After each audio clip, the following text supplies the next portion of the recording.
नमस्कार.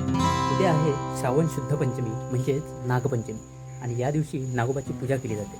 म्हणूनच आज मी मातीपासून नागोबा बनवणार आहे. चला तर मग तुम्हालाही दाखवलो कसा बनवतात ते.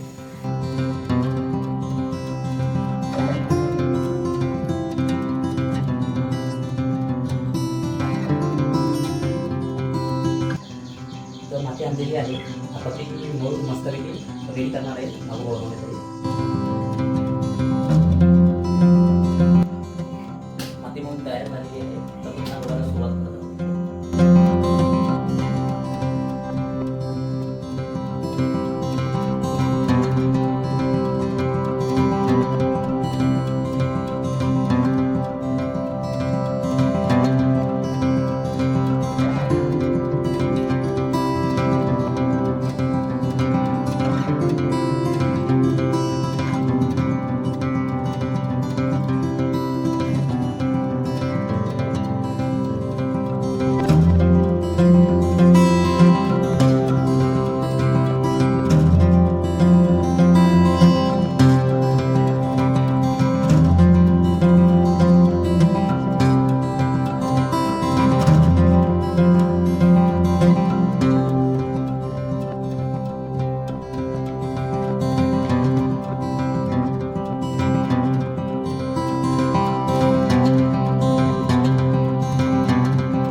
हा बघा नागोबा बनवून तयार झाला आहे.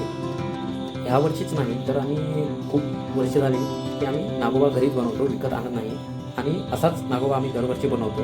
यामध्ये बघा ही आहे ती 7 पिल्लं आहेत. त्याच्यामध्ये ही जी आहे ही वाटी आहे आणि त्या वाटीत तुम्ही जे दूध किंवा काही घालता ती पिल्लं पितात अशा स्वरूपाचा हा नागोबा आहे. याला कलरिंग जे करायचं असेल ते आपण उद्या सकाळी करायचं आहे.